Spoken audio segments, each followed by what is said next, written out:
Thanks to those joining me live and to those that will be joining me on archive. D-Style Boxing here. This is the 96th edition of the Roundtable. I'm being joined by Joe Habib for Ringside Reporter. Bruce Goss, ladies and gentlemen, all Goss, no breaks, all right? And also by Blood Boxing, a.k.a. Retro Boxing and Documentaries. Shout out to you, brother. Let's go ahead and start with some breaking news here. Ernie Shavers has passed away today, just one day after his birthday. I'd seen the news earlier on Twitter, but I'm like, I don't believe everything I see on Twitter. But it looks like he did, in fact, pass away. I just want to kind of go around the panel really quick so we could, give him his respects. Bruce Goss, what are your thoughts on his passing, brother? I'm still in shock from it. I heard about an hour ago, and I grew up in the 80s, 70s, 80s boxing, and Ernie Shavers was. He was one of the ones we were in awe of. Like, people look at Deontay Wilder today, people looked at Ernie Shavers back then in the same way, or even with a greater aura, just the fact of the competition that he faced. But it's a sad day, man. Like I said, bro, I think I'm still in shock, man. God bless Ernie Shavers, and rest in peace. Joe Habib, talk to us, brother. Yeah, Ernie Shavers, one of the last of the OGs. That golden era of heavyweights. I think the only one left now is George Foreman, if I'm not mistaken. So one of the hardest punchers, as Blood said earlier, very, very powerful puncher, and probably one of the better heavyweights to never have won a world title. If he fought today, I think he most certainly would have won at least one of these 4 titles. So condolences to the family, man. He'll be missed. I think you probably knock a lot of these guys out today, to be honest with you. But Blood, what do you make of the news, brother?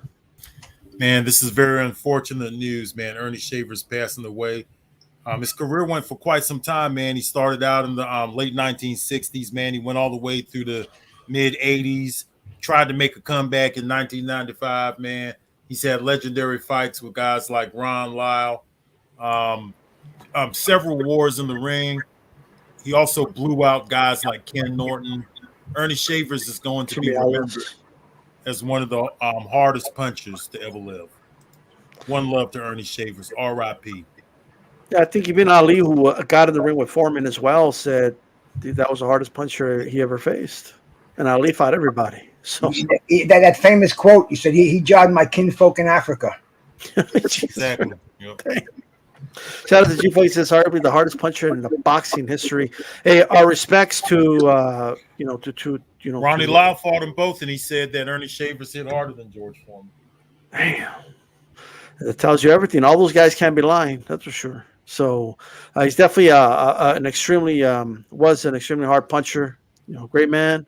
And thoughts and prayers to the family, and long live Ernie Shavers. I mean, in the history of boxing, like Joe Habib said, I mean, he fought in the golden age of the heavyweight scene. So don't let the fact that he never won a world title fool you. I mean, he fought in an era that was stacked, and there wasn't like all these belts. Like, you didn't have the WBO wasn't around. There was, there was no IBF. There was no like regular championships and super championships and franchise championships. And if there was that, Ernie Shavers would have been like a 4 or 5 time world champion. You know what I mean, at that point. But so don't let that fool you. He was definitely a great fighter. Hey, shout out to Ricky Ricardo and Sonteo Media in the building. How you guys doing? Shout out to Major Key Boxing and Manny in Vivo Marrero. How's it going, brother? I hope everything's good on your end. Let us know what you guys think about Ernie Shavers in the chat. And make sure you hit the like button if you're listening on the archive, by the way. I want to go ahead and start with this topic. I'll wait for the others to come in. Floyd, I hope you guys are excited for this fight. I mean, of all the announcements that have been out here, I just want to let everybody know that Floyd Mayweather Jr. is going to be fighting Mikuru Asakura.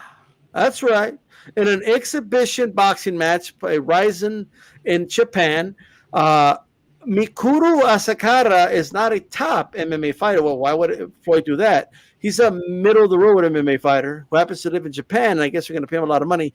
I'm not really going to ask you guys if you care about the fight. What I'm going to ask you is Floyd Mayweather Jr. broke, or is he just doing this for fun? Is it just something he's doing? He just wants to beat up MMA fighters for a living now, or whatever? I'll start with you, Joe Habib. I've said it before, and this is just my opinion. The way he talks, the way he acts, I think he's got a liquidity problem. He has a lot of. It seems like he has a lot of assets, but I don't think he has a lot of liquid cash.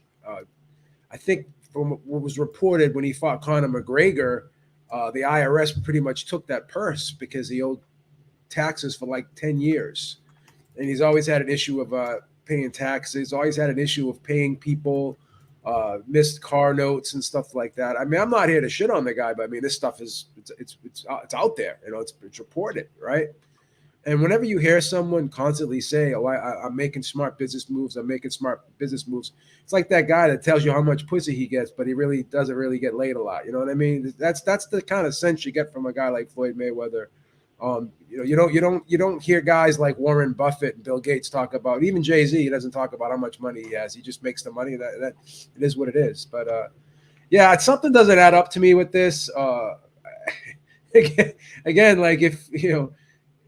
Why would you do things like this? These are kind of like they're like kind of freak shows to me, and I don't think how it could make you look good doing these things. It's kind of a bad look to me. But again, that's just my opinion. I know the Floyd fans will probably be in the comment section calling me a hater because I'm saying things that they don't like to hear or it doesn't make them feel good. But what can I do? Hey, Blood, what do you make of Floyd? Is he doing this, like Major Key said, he just wants to be the center of attention? Is it just extra money on the side, or is there more going on? Oh, boy. Once ago, I would have had more content on Mayweather because there was a time when I actually listened to what he said. But that time has gone a long time ago. Mayweather was a great fighter in his day. I don't rank him as high as others do, but it's all good. I don't know if he's doing this for money or not. I don't know really. I don't really care. That's the thing. I don't care about him no more, man. I checked out this guy he's fighting next. I saw that he was a mixed martial artist from Japan. Mayweather loves some Japan, but I asked why this guy. I saw the face-off, right? I actually took time out and watched that. That's about all I could tolerate of Floyd. And TMT security was still on that bullcorn. They downgraded his opponent as the bodyguard. He acted like he wanted to be in there instead of Mayweather, the bodyguard. He pushed the guy, I can't say his name, the guy you just said. It was just this whole thing. Why don't Mayweather let his bodyguard fight that guy, and then he gives some of these fighters that he ducked a chance to fight him in the exhibition? Right, I would be more interested in seeing a Mayweather versus Winky Wright exhibition. How's about a Mayweather versus Kell Brook exhibition? Mayweather versus Devin Alexander. I'd be interested in that, or a Pacquiao exhibition. Wouldn't that be nice? Or maybe even a real fight. Both of them are old now, but it would still be more interested. Shit, I'll even be more interested in a Mayweather versus Margarito exhibition.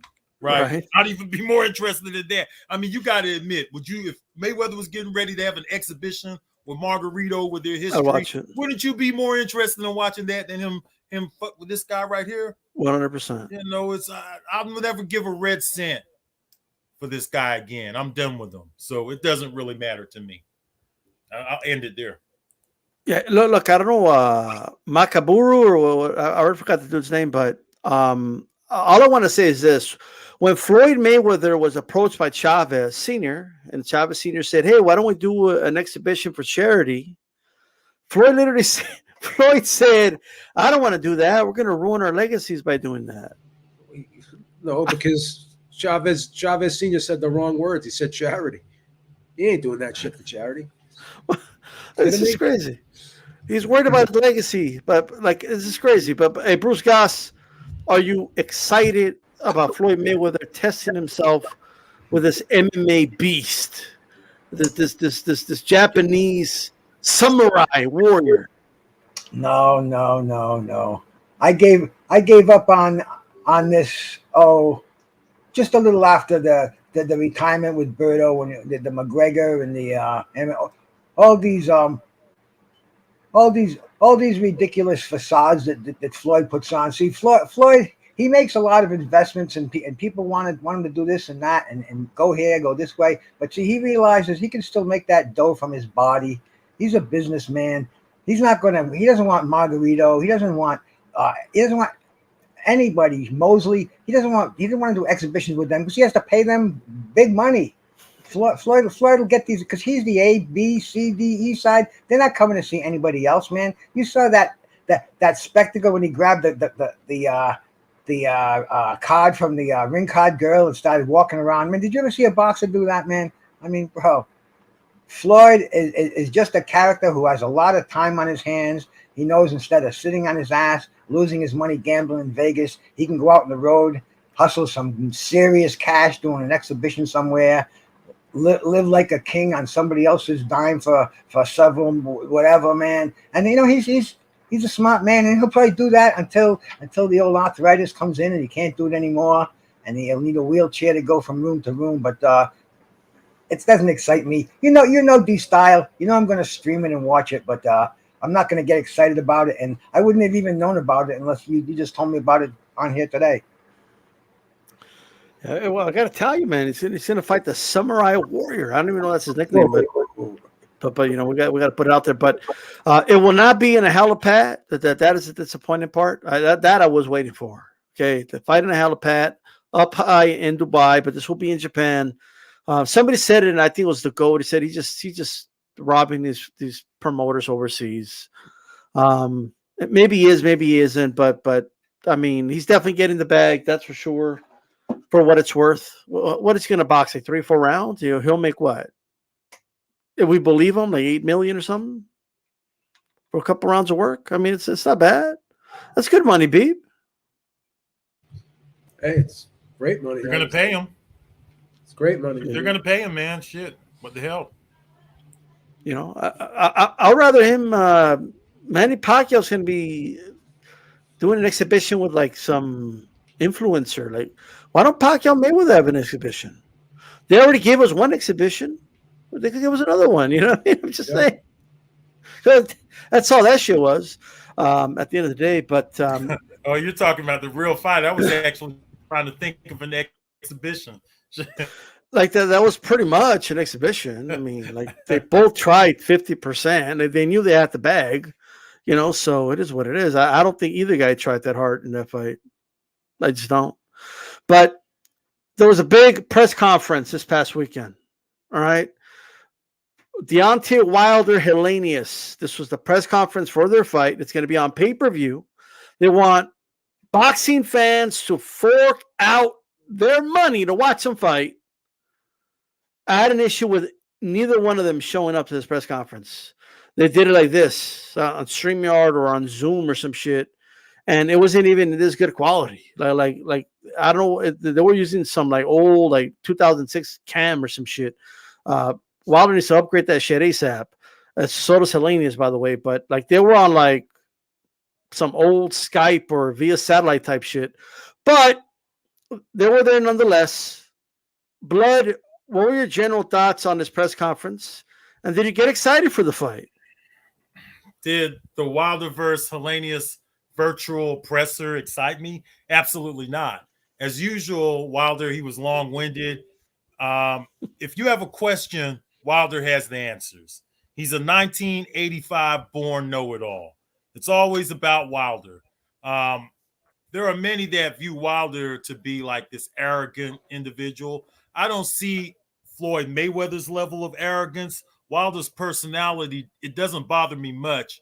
When I think Wilder, I think his extreme over-the-top fanboys. They come to mind all the time for me. That's just for me, right? I think some of his ignorance is displayed through his dumb race-baiting fanboys. The virtual presser was basically more of a Wilder speech. A Wilder speech could turn into many things. We have Wilder the celebrity, Wilder the humanitarian, Wilder the pastor, Wilder the father and family man, Wilder the entertainer, Wilder X, Wilder Y, Wilder Z.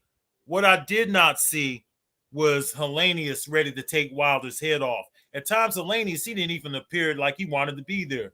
I'm sure he's heard Wilder's whole story because Wilder is what we call in Gainesville a love to talk ass nigga. That's exactly what he is. And no, I'm not excited about the virtual presser. I could care anything about. It's not gonna make me any more excited about the fight. I think they did it on Uvu too. Uvu, yeah, whatever they call it. That looked like some old Ovo shit, But that's pretty much it. That's all I have to say. Oh man, yo, Beeb, did you get excited? Like, did this were you expecting him to be in person? What? Because I know you already bought the pay-per-view, but did it justify it for you? I was surprised that they weren't there in person, but then I thought back to something Marcos Villegas said when he was talking about how Fox was no longer helping out the PBC with the production costs. And everyone else that's doing these press conferences, they're not, I mean, COVID's virtually over. I mean, so I'm guessing, are they doing this to kind of save money? And, I was trying to put two and two together. But, Wilder. Tickets too much? I don't know. But Wilder pretty much was just, same Wilder, like Blood said. He plays plays kind of like that WWE character role type. I think he tries to act like a showman. I think he tries too hard, and it kind of comes off sometimes a little bit like he's rehearsing, like it's rehearsed. You know what I mean? Helenius was just sitting there. I'm intrigued by the fight because I want to see how Wilder looks coming off of those two tough fights with Fury. Helenius is a decent guy, but he's been stopped by Duapis. He's been beat by Dillian White. Gerald Washington knocked him out. So I don't anticipate there being much of a problem for Wilder. But once again, you never know because Wilder's getting up there. He's got miles on him. So we'll see how this plays out. But I'm thinking Wilder should stop him in about 7 or 8 rounds. But, the press conference was very, very dry. It was bland. It was very uneventful to me. And it was kind of corny that they're using like a shittier streaming service than we are right now. And they got a lot more money than us. So that just goes to show you something's wrong over there. If they can't buy Wilder and Helenius, the two headliners of this card, a plane ticket and a hotel, we got a problem. Like, I mean, it's the way it is. Yeah. Like, that might be what it is, by the way. They probably just told them, you guys should just stay home, actually. I mean, well, look at the Matchroom press conferences, the Top Rank, and the Golden Boy press conferences. Everyone's showing up to those press conferences. They're not doing friggin' Zoom and Uvu and shit like that. Like before Broner got depressed, he was complaining about, it being virtual. You know what I mean? Saying Floyd ain't treated this way. What about me? Yada, yada, yada. You know what I mean? So I'm just saying. I know. I just wanted to take a shot at him, but nonetheless, all right. This was like a waste of time to me. Like first of all, Wilder be talking, and I don't know, the simplest point will take him like 10 minutes. You know what I mean? Like, Wilder, what do you think of Helenius as an opponent? Is he dangerous? Well, the thing is, that every fighter is dangerous, but we all put our lives on the line because when we step in that ring, it don't matter how big or small, every fighter goes in, we have to respect. We all have to respect the fighter when they step up those stairs into the ring and step in the ring and then walk around the ring. And even when they exit the ring through the ropes, whether it's the second rope, the top rope. It's almost like he's reading it. Like it's very scripted. Isn't it scripted? I don't know. Like I've never heard like a poetic. It's like a. By the way, I was also blessed by my ancestors, and I was anointed by my grandmother to have this power. Tune in. It's like Mr. Tune in, people. Tune in to me and Helenius. He just goes on and on and on. And they're kissing each other's head. Oh, Helenius, he's such a good fighter. Helenius like, oh, I love Wilder. I love you too, my friend. And we're gonna have such a great fight, my friend. And oh, you're a Viking warrior. And oh, you're a warrior too, my friend. Like, what the fuck? You guys are gonna fight? Like, what's going on over here? Like, well, what's next? Sounds like he's ready to give him a reach around or something. Like they're not gonna touch gloves. They're gonna kiss each other in the cheek before they start fighting. All right. So like I don't know. I wasn't feeling the vibe. Hey, first of all, really quick, Lisa Bell, I appreciate the support.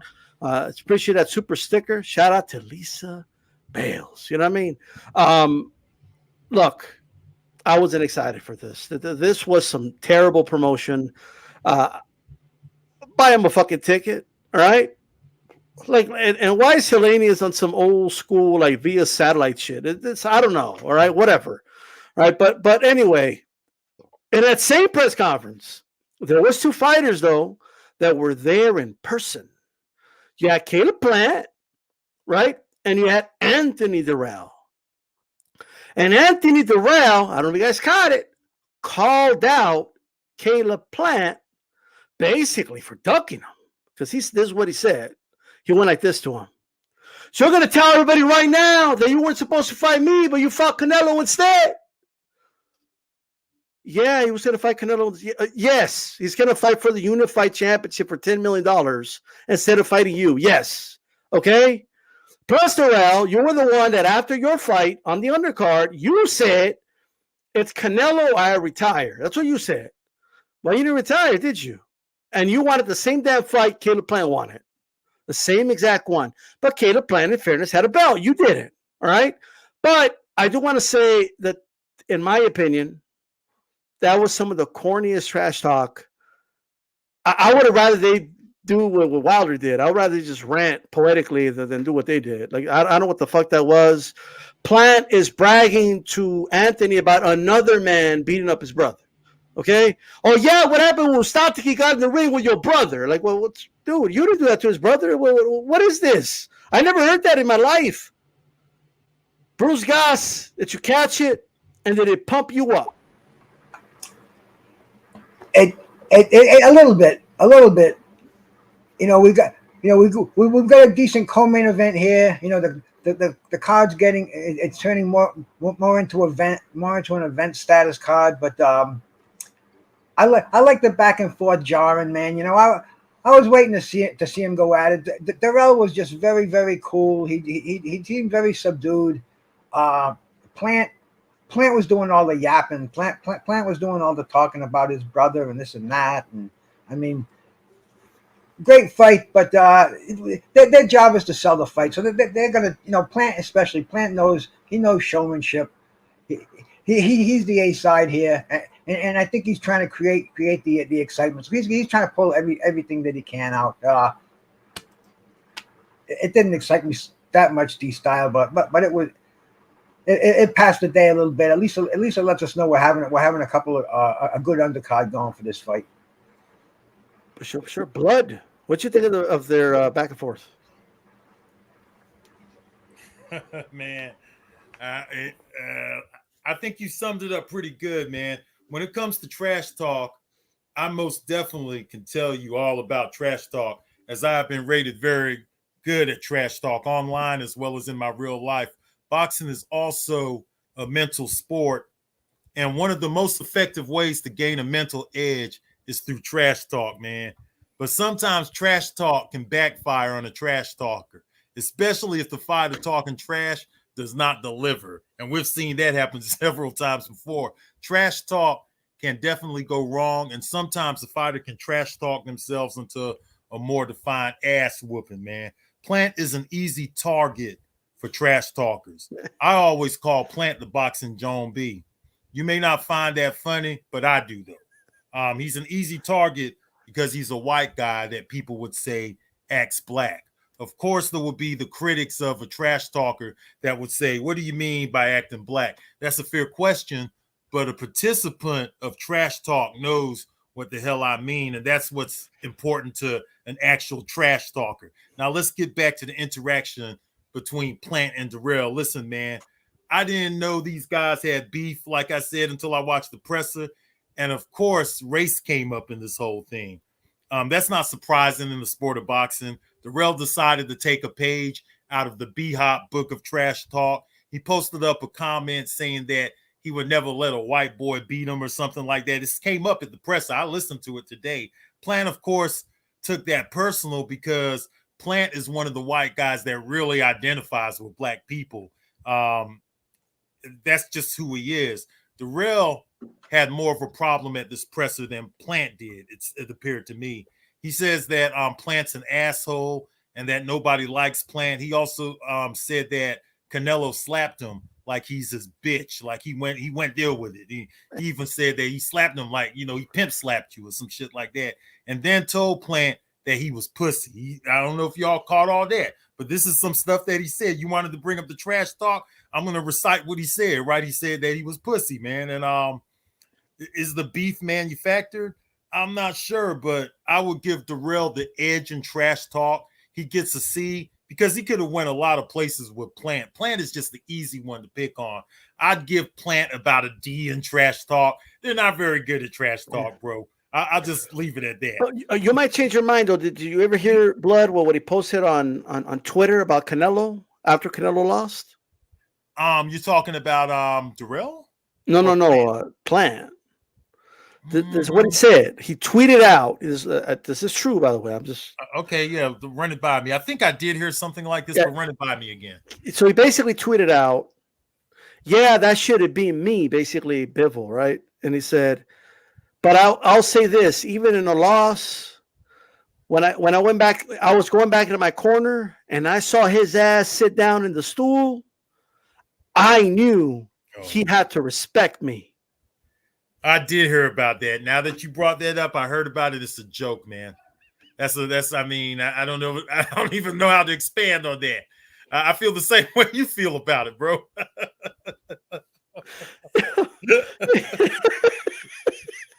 This is crazy. I don't know what to say about Plant. I'll tell you what, it's about time for Plant to get them ear implants ready, because that hair is falling out pretty fast now. He's he needs to get him a little Rogaine going or something. Yeah, Canelo puts the hair out of his head. He's trying to hold on to the vanilla ice, bro. You know, man. You gotta let it go at some time, you know. Hey, Boxing Days, I appreciate the support. It says Boxing Glove, boxing 100%. I appreciate it. Hey, Beeb, Plant, Dirrell, back and forth. They were there in person, so you got to give him credit for that, right? But what you make of it? When I saw him in the corner have Vaseline put over his eyes, I knew something was wrong. But yeah, you know, I think Dirrell did get some slick shit off. I think he kind of punked him a little bit. And the fight's always better when there's bad blood, right? And the style matchup is a pretty good one. You know, you got the counter puncher, the mover, the kind of the slick type boxer, and then you got the guy who's kind of like the boxer puncher, the aggressor. So I think Dirrell will try to take it to him, and we'll see if Plant can hold his ground and fight him off when he has to, or because you can't really move the whole fight. Sugar Ray Leonard said it's always a point in a fight where you got to get your respect, you got to hold your ground, and let's see if Plant can do that. I do think Plant did make a good account of himself in the Canelo fight. He did a lot better than I thought he would. I made him sit down on the stool. I thought he won some rounds. Yeah. Did make him sit down on the stool, you know. But, yeah, I thought he won some rounds in that fight. But I thought it was a little weird when he was talking to him during the fight. I'm pretty good, aren't I? Like, he needed that affirmation, you know, showed a little bit of insecurity. But I don't know. I'm never going to fight at that level. But I don't know if I could fight at that level, if I'd be asking people if I'm good. I would want to believe myself that I'm good, right? Yeah, because I agree with you. And it's not like it wasn't a Plant later on. He tried to make it seem like it was like what you think of me now type of thing. But that's not what it was. No, it was like hey, I'm good, right? I mean, I'm good, right? I belong here, right? You know, it was kind of a bad look in my opinion, but you know, it is what it is. But yeah, I think Dirrell did get the better of him in the press conference. He is kind of corny when he tries to talk trash, because it just, when you look at him and you hear, it's like when you hear his voice and he's trying to say the words he's saying, like Blood said, I don't want to put words in his mouth, but it kind of just doesn't match. You know what I mean? Like when someone's trying to be a certain way and it's just not them, it just doesn't come off as authentic, and it's very corny. You know what I mean? So he came off as corny. He seems to always come off as corny when he tries to, act tough, talk shit, whatever, in these press conferences. And, I just don't think that it's a good look for him. Not his lane, man. Yeah, it's not his lane. Hey, don't forget, he won the Golden Gloves. I agree with that. But yeah, I think this is going to be an interesting fight, though. I think it's a good style matchup. It's a good fight, and I like the fact that it's on the undercard, all right, of this fight. They could have easily put this shit on Showtime, Championship Boxing or something, but it will be on the undercard at least. And it is a crossroad fight for both guys. I think Plant should win, but we will see. It's not an easy fight, though. We'll see how that goes. But just a quick take here with because there's that fight. Matias-Ponce was announced for the fight. The rematch of Russell-Rodriguez too will also, from my understanding, is going to be on that card as well. I mean, with Wilder-Helenius being the pay-per-view, Beeb, I'll bounce it back to you. Does this make it pay-per-view worthy? Probably not, if I'm being honest. But whether it's pay-per-view worthy or not, I'm the wrong person to ask this because I buy them all. You know, I'm part of the problem. But like I said before, I'm not trying to justify it. I'm not trying to make excuses for PBC. But this is on. Is this a Showtime? This is a Fox one, right? Yeah. So like I said, Showtime and Fox are not paying the rights fees to have these fights be broadcast on the network. So the only way these fights could take place is to put them on pay-per-view, because they're not going to get the dates and they're not going to have Fox or Showtime pay the rights fees. So I don't think this is a pay-per-view by desire. I think it's a pay-per-view by necessity, because if it's not on pay-per-view, then the fight just doesn't happen because no one's gonna broadcast it. So, but in terms of quality, again, we're used to seeing De La Hoya and Shane Mosley. We're used to seeing Roy Jones versus James Toney, Evander Holyfield versus George Floyd. We're used to seeing these like Don King cards and top to bottom, them being great cards. And we've been spoiled coming up. If you've been watching boxing as long as a lot of us on here on the panel. So when we see cards like this, we just kind of look back to the days when we quote unquote golden years, and we're trying to compare it to that. And that's why we can look at it and say, I mean, quality wise, it's not the same as what we were getting before, because we were only getting like maybe 2 or 3 pay-per-views a year tops back in the day, because it was only saved for the premium fights. Would I classify this as a premium fight? No, it's a good fight, but it's not a premium fight, in my opinion. All right. Well, what I will say is usually they give us the fight and they don't give a shit on the undercard. This is a good undercard. It's decent undercard. Yes, it's a decent undercard. It's not horrible. We don't get undercards like this for the big fights. Well, again, you have to see what we're doing right now. We're lowering the bar because there's nowhere to go but up. But to your credit, I see where you're going, but there's nowhere to go but up. You know what I mean? So when you get something that's decent, it looks better than what it really is, because it's like when you're eating hamburgers every day and someone throws you a top sirloin. It's not prime rib, but it's better than the hamburger. You know what I'm saying? So it's okay. Yeah, they keep serving us craps of they dump shit on the plate. So yeah, for sure. Look, I'm looking forward to it, of course. But Blood, are you gonna buy this fight? Is it pay-per-view worthy for you with this undercard and everything? Listen, bro. First of all, there's not even a major belt on the line. What are these guys' name again? It's Matias and Ponce, right? Ponce, yeah. Okay, so I've seen both of these guys fight before, but to be honest with you, I had to look these guys up to remember who they was. And then when I saw them, I remembered them. I saw these guys fight. I believe it was on the Zone or something like that. Yeah, but I do remember Matias, the one that killed that in the fight with Max. Yeah, right. He did absolutely. So I remember both of these guys fighting before, but it doesn't take long to forget these guys in this era. It really just doesn't, because there's so many belts out there. I don't know who's who.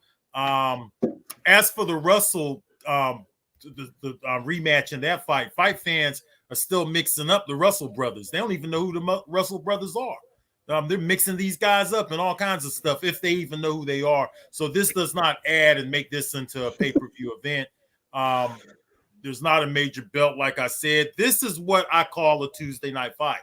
Back in our day, this would have been Tuesday night fights. Y'all know that. This would have been Tuesday night fights back in the day, pretty much. Yeah. Well, no belts on the line, no major belts. This is Tuesday night fights, man. Damn, that's true. For the younger crowd, Friday night fights.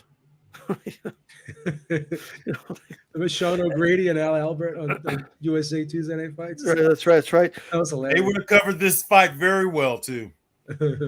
Hey, Bruce Gass, I mean, you're around. You know, you're around for the Tuesday night fights. Is this a Tuesday night fights type of fight? This whole card is Showtime in its infancy, and maybe HBO when they first started showing a little better grade fights. But you know, as far as a pay-per-view worthy, bro. I mean, once again, you think you were the wrong guy to ask. I'm really the wrong guy to ask, because there hasn't been a fight that I've paid for since Thomas Hearns fought Iran Barkley the second time, and even then I got a shitty transmission, and I haven't missed a fight that we could all talk about ever.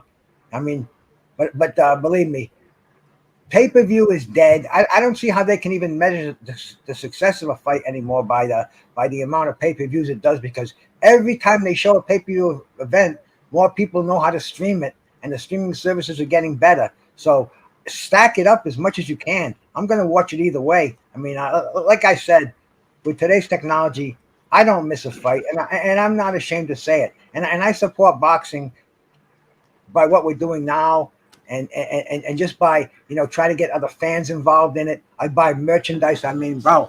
I mean, dude, I'm a fucking walking, talking billboard when I go out. You know, this is how I support boxing. But pay-per-views, crazy pay-per-views, man, you know, impossible with me. I'd have to stop something essential in my life, and it's not going to happen, bro. And I'm looking so forward to this fight. I watching that press conference, I didn't think Helenius had the drive that Wilder seemed to have, because Wilder, he bought everything once again. They got his mind going the same way it was for Tyson Fury, but Tyson Fury smashed him when he came out, and you know he got the will on him. I don't know if Helenius can do that. He looked very passive in that press conference. He's got a much better resume. He's been in the ring with fighters way above the class that Wilder's been in, and Wilder's coming off 2 devastating losses, where Helenius is coming off 2 impressive wins. So, I mean, the question mark is there. So I'm definitely, you know, my eyes are tuned for this fight. Anything can happen in it. But pay-per-view, man, come on, bro. It's not in my neighborhood anyway. Yeah, I hear you. Well, for the modern day, I mean, look, and we're going to talk about that fight in a little bit, but I mean, we have a card this weekend. The fights aren't that good in this card this coming Saturday. So, like I'm just saying, you know what I mean? But with that said, we'll have plenty of time to cover that as the weeks go on. Okay, but for those that haven't seen it, go ahead and check out that press conference. Check out that card. You know, it's something to look forward to at the least. I want to do a quick cap or no cap. All right. Stop the cap. Speaking of Canelo, I saw a story on Bloody Elbow. I don't even know what to make of this, but supposedly Canelo said he's still open and interested in doing a catchweight fight with Usyk. Is that cap or no cap, babe? That's cap, man. That fight's never gonna happen. Usyk is 35 years old. Canelo's starting to get up there too. It's not gonna happen. Usyk is so much bigger than Canelo. That's crazy. Okay, cap, all right. That is cap. But is that cap or no cap? It's cap, man. It's definitely cap. I mean, he struggled with Bivol. You know what I'm saying? And then now we're talking about Usyk. This is ridiculous, man. Come on, man. I mean, I don't even know what to say. What are they doing? Making jokes over here? That's not even cap. That's not even a line. That's jokes. That's comedy. That's Def Comedy Jam is what that is. He's open to it. I don't know. Hey, Bruce Goss. Did you guys ever see the movie Raging Bull? Yeah. Oh, Robert De Niro. Yeah. Robert De Niro's crying. He's crying in his brother Joey's arms. He says, "I can never be the best. I can never beat Joe Louis." And Joey says, "You're never even going to fight Joe Louis. You're a middleweight and he's a heavyweight." And bro, I mean, dude, fucking Canelo, watch that movie, bro. You know, you could be the greatest at your division, but don't go fucking talking about Usyk, bro. This is not the movies. This is not going to happen. This is I guess what you guys call cap, man. You know, me cap, bro. That's something we put on our head. Cap is like, you know, that's That's the only cap I know right there, bro. Yeah. And all of us are Lamada's big brother. That's right. And we're telling him, you fucking crazy, man. Just stick to trying to even beat Bivol first. I don't know why that Bivol. I'm waiting on that Bivol Beterbiev fight, but Canelo, man, he's way out of his league with a. He's just too big. Usyk's too big. Usyk is like 220 pounds now. He's a pretty big heavyweight guy now, you know. And then plus, like Beeb said, he's an older guy, so I think he's looking for a few more fights, and he's out of here because he said that, hey, I'm going to fight Tyson Fury or nobody else. I don't even think Usyk would be interested in that fight, to be honest. He won't fight him. He has nothing to gain in fighting Canelo Alvarez, nothing. And he's already made his big payday, and it appears he's going to make another one. So he won't have to fight him, and he has nothing to gain by fighting him. You don't need Canelo at all, man. Yeah, it does. He don't need him. I hear you. No, you don't. That's true. That's true. All right. Well, let's go ahead and dive into the Canelo topic then. Look, there's been a lot of talk about Canelo. He made some statements. He made them last year too, by the way. This is not the first time he's made the statements, and I think people need to pay attention to detail. But he says he doesn't want to fight Mexicans. He says there's no sense in it, but he's always added the caveat, I'm not close to it. Like, I'm not like, I'm open to it if it's necessary, but he doesn't feel it's necessary.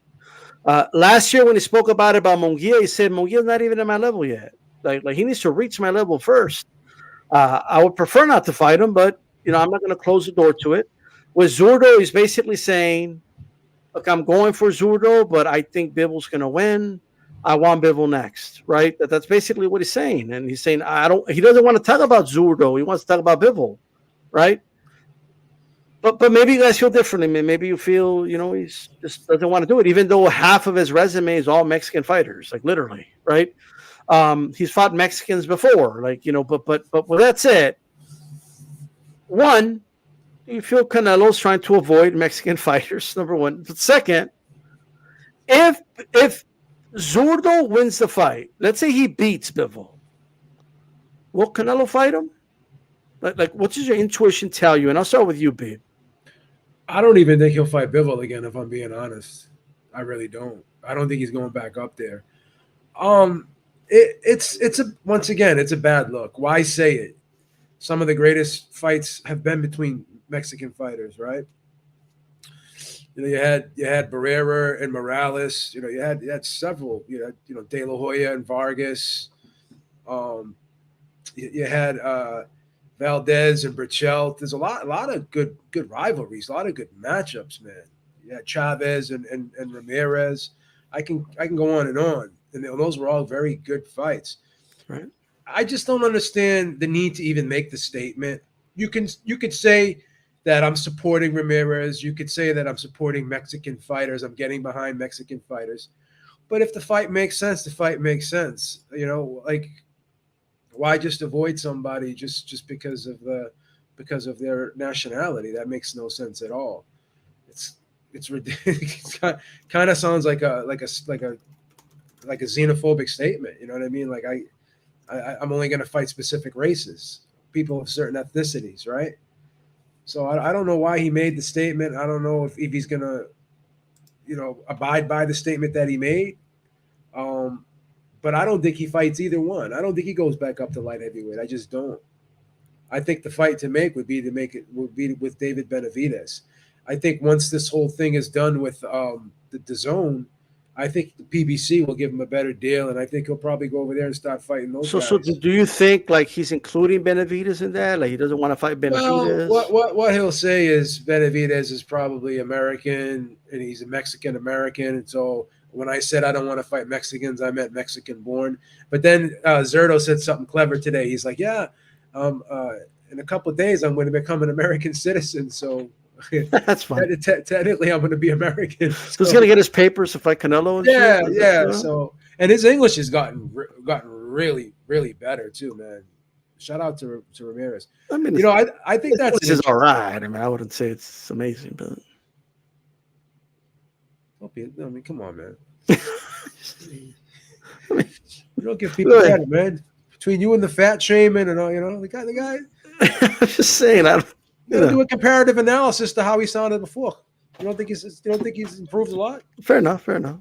You don't expect him to speak as good as you. I mean, you went to school here. He didn't go to school here. Come on. Okay. But all jokes aside, I think Ramirez got a great shot to beat Bivol too. So that's a great fight. That's a great fight. I think Ramirez is very live in that fight. Very live. Because I think Bivol had problems like with tall, long guys, like guys who can use their height and reach. We saw that the Richards fight, how he had a hard time with him. Well, let me follow up for you. So, do you think Canelo's doing this? By the way, it's not how I feel. I just want to ask you: Do you feel he's preemptively saying these things because he thinks Zurdo might win? Possibly. I think that's a good point. But the thing is, too, I think we talked about this before. Certain guys are, have styles where even though you win, it's going to be a tough, rugged fight where you can take damage.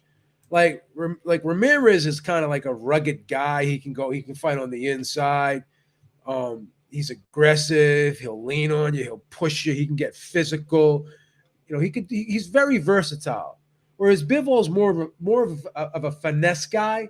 So he'll beat you, but he'll out finesse you and out box you and outwork you. And it's a fight where you may not take much damage, right? You fight a guy like Ramirez, you fight a guy like definitely Better Beef, you're gonna leave that fight with a lot of yourself left in the ring that night. You know what I mean? So win, lose, or draw, you're gonna know you've been in a fight. I'm not taking anything away from Bivol, but Bivol's not that guy. Like Bivol never went in for the kill. He was just content on just scoring, landing sharp shots. He really never stepped in with anything to try to get Canelo out of there. Ramirez is going to pressure you. He's going to throw a lot of punches. He's going to go to the body. He's going to rough you up. He's going to hold you, grapple you, walk you back to the ropes. Bivol's not going to do all that stuff. So I think, like I said, the Ramirez fight would be a more grueling fight for Canelo. So okay. I think he may realize that, in my opinion. Gotcha. Hey, High and Low Sportatorium, how's it going, brother? I appreciate the support. It says where boxing is spoken with style, with estilo. You know what I mean? That's what we do over here. Okay, Remy, thank you as well, brother. He said, agree, Joe Kalazaki, Habib. There you go. He agrees with you. There you go. Blood, what do you make of Canelo's statement saying he doesn't really want to fight Mexican fighters anymore?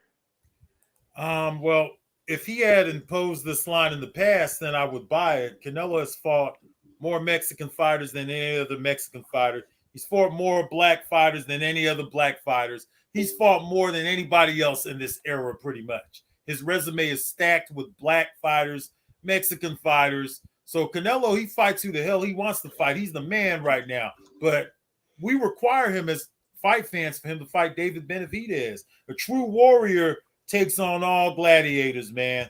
The days of color lines and fighting certain people, not fighting other people and all that kind of stuff, that's over, because even blacks drew color lines against other blacks and things like that. We don't want to get into that in 2022. To me, it's irrelevant. And, we'll see if let's see if Bivol, there's a lot of stuff going on with Bivol and that guy Ramirez, but as far as Canelo, my requirement is for him to fight Benavidez. I'll leave it at that. I want him to fight Benavidez. That's what I want too. I want that fight. That's the fight I want most for Canelo, is the Benavidez fight. Me too. And I don't think that he'll duck that fight. I don't think he'll duck the fight. I hope. I'll sit. Hey, I want to welcome Star Scream in the bell. I was like, who the hell is this dude? I don't know who this is. Like, what's there's too many up, weirdos out here to be changing your name. What's up, Nostalgia? Hey, Big Brian. Big Brian. What's good with it? So what do you make of Canelo's statements, saying he doesn't want to fight, any Mexican fighters. He'll prefer not to. I want to add the line. He has always said he's not closing the door to it. He just doesn't want to do it, right? This is going to be What do you make of it? This is going to be great. Overrated. You know why I'm saying that? Talking about Canelo? Yes. Okay, go ahead. Here's the reason why, man. He will laugh. Let's go ahead. Okay. Even if you can't name me a top Mexican fighter of the last couple of years to match him up against Canelo, the fact that he would sit up here and say some shit like that again, right? This dude sitting up here saying the shit again that I'm not gonna fight any Mexican fighters and whatnot. But then again, he doesn't specify Mexican born or Mexican American or Chicanos or whatever, what have you, or whatever, right? So that means that if if there's a top dude out there, hint, somebody that lives up here, hint, his name starts with a B, hint, he won't fight him. He won't fight certain other guys, that is hovering around that weight class between 160 and 175. We don't have to name names. But even if I would pick Canelo to beat every last one of those guys, right? It's still a bad fucking look, man. And I don't respect that shit. Look, if it's me, man, I don't give a fuck.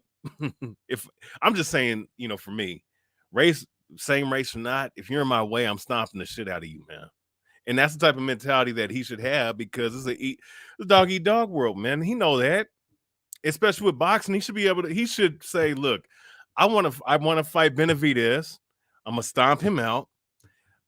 I should fight Zurdo. Zurdo's slow as shit. I should be able to whoop him easily, like Bebo's gonna whoop him easily, and whoever else. Munguia. Wait, didn't Munguia lose his belt, or he still has his belt? We could fact check it, but I mean, but I'm just saying, like, let's say if a top dude, at the end of the day, if a top dude comes up in there and he happens to be Mexican, so that means you're not going to fight him. Let's say if he was let's say if he held the 3 belts at 175, you're telling me you're not going to fight that guy because he's like, get the hell up, get the hell up out of here. Either he's trolling, like I just trolled you, D style, or he's scared or something. I don't know. All right. Okay. I mean, that's how he feels.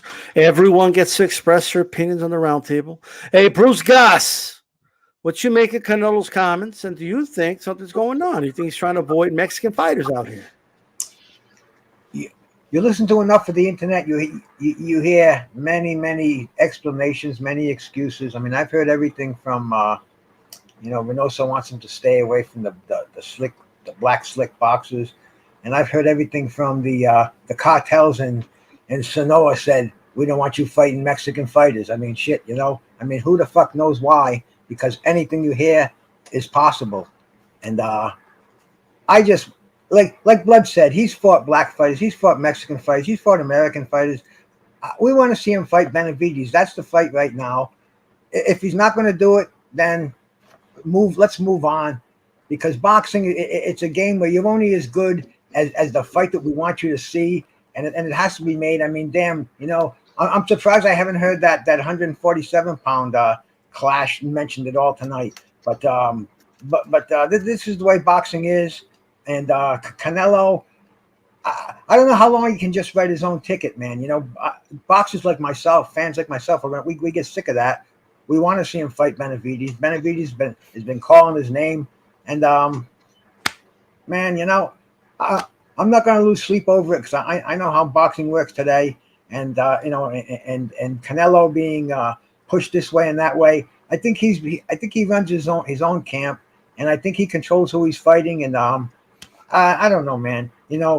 Let's see what happens let's see if he can get by Triple G. A lot of people are saying that's not going to be an easy fight, and they fought 24 rounds, and to a lot of us, there was no conclusive winner there. So right.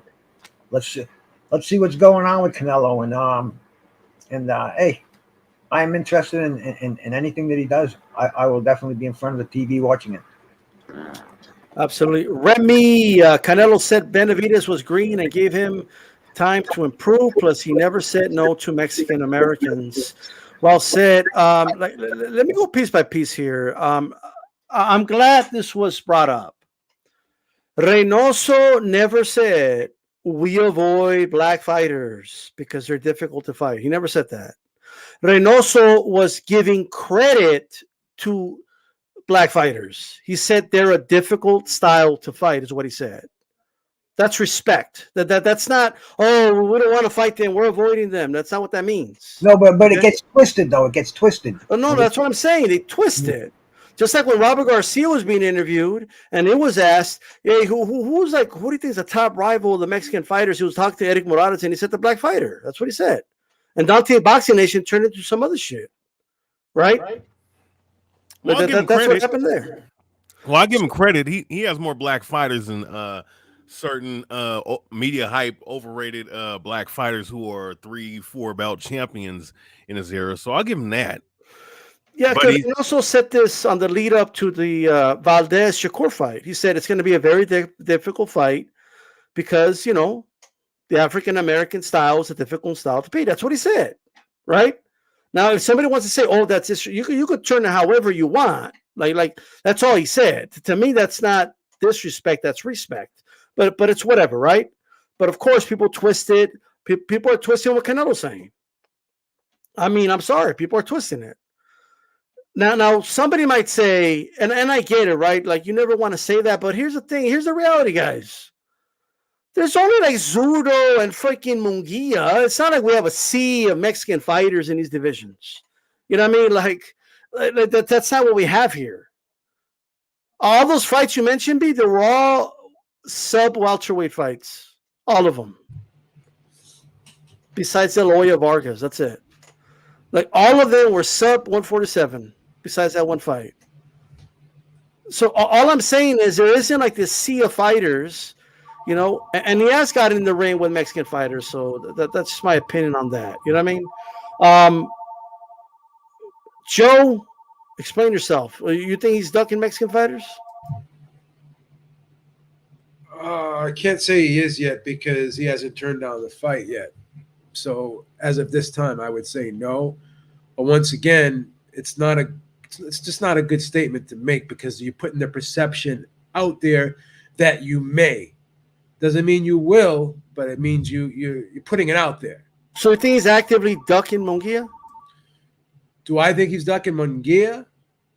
I don't believe so. I mean, unless people are ready to tell me he's ducking Munguia, that he ducked Zurdo, that he's ducking and dodging, and even if they want to say, oh, it's not just Mexican nationals, you don't have to be born in Mexico to be Mexican. I mean, that's true, 100%. But David Benavidez, he lost his ticket. Okay, yeah, he been calling out Canelo, but he also missed weight. All right, and in my world, if you miss weight, you don't get rewarded with a Canelo fight. You don't get rewarded another title shot. You don't get in the mix all of a sudden because you did something irresponsible. We get on guys who are using diuretics to make weight. Shouldn't we get on guys that don't even bother making weight? Shouldn't we get on them too? Yeah, I mean, David Benavidez created his own mess, his own drama. But I will say this: if he beats Golovkin, right? So that'll be the second fight. What's he have? One more fight left. So it's either going to be Bivol or probably John Ryder in the UK, right? After that, if he doesn't fight Benavidez, as a boxing fan, I will be disappointed. I will be critical. I'll get over it. There'll be other fights out there. But if he doesn't fight Benavidez after this DAZN deal is done, then I'll be disappointed as a fan, and sure. I'll be critical of it. Now you don't have to agree with me. Other people don't have to agree with me. Just my opinion. Hey, Brian, I saw you shaking your head. Well, why are you shaking your head? What's going on? I'm always shaking your head. Like, what's going on over here? I'm shaking my head in acknowledgement of what Joe B was saying, because I mean, look, at the end of the day, man, like, look, okay, look, and from my standpoint, look, I talk shit about Canelo because of the shit with De La Hoya. That shit I will never get out of my damn head. But look, at the end of the day, I mean, a guy like him technically shouldn't be fighting at this point, with that type of money he's made. I do believe that after the DAZN deal is done, after he has his trilogy, the rubber match against Triple G, which I guess I can look at it now and make sense, even though it doesn't. I don't want to see it again, but I'm hoping Triple G knocks him out personally. But For sure. But you know, hey, if he beats him, you know, cool. But at this point, you know, I mean, look, I look, Benavidez lost his belt on the scale, but the only intriguing bout for him in that weight class, because he ain't fucking with 175 again. He should forget that dumb shit. 167, I mean 168. You know, you're the undisputed champion there. Defend those belts against Benavidez, and I think that's the most. I think for me, that's not only the most intriguing match to watch, but it's also the most lucrative fight throughout all those weight classes, 160, 168. And I think that, you know, hey, I mean, look, it's at the end of the day, it's you know, if you eliminate everyone else, all the other competition out there, he's the best guy to fight and prove your worth against all the fans. If we go out and whoop his ass, then guess what? There ain't nobody can really talk bad about him, or nobody can say anything negative or critical about him. But you know, that's going to be a question mark right now. Absolutely. Hey, William Boxing says, I sometimes think Canelo loves trolling. He knows people's reactions already, but I do think he will be pressured by haters and fans to fight Benavidez. Well, there you go. William Boxing, appreciate the support, brother. I just want to address this comment here. So, first of all, the idea, we don't know these people. Well, then nobody should do videos about any of these fighters than ever. I want everybody to shut down their channels and don't talk about these fighters at all then, since you don't know them, right? Just talk about the ones you personally know. And then, okay, thank you. Second, I also want to address G-Funk is saying, he won a mandatory. I mean, it's a non-issue. No, it's an issue. And here's why. Shout out to Calix. I'll go to you next, brother. But here's what I want to say, respectfully. It's an issue because people are making it seem, all right, like Canelo's been actively ducking Benavidez for years or some shit. So since he stepped foot at 168, he's been avoiding that fight. He's been ducking and dodging like Benavidez this whole time, and they completely erased the part where he missed weight. And he himself said on my podcast, okay, he said, yeah, I need to work my way back up. And I'm not saying he hasn't, okay, but this is not a case of a dude that's been actively being avoided by Canelo for years.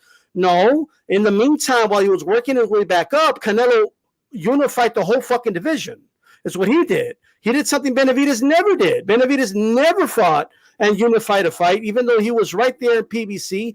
None of these dudes were fighting. None of them. You had 4 champions at 168. None of them were fighting. Absolutely none of them. And then when Canelo unifies, everybody blames Canelo because they're not fighting. Oh, Canelo's holding up the division. They're not fighting each other because of Canelo. Well, they weren't fighting each other before Canelo. None of them.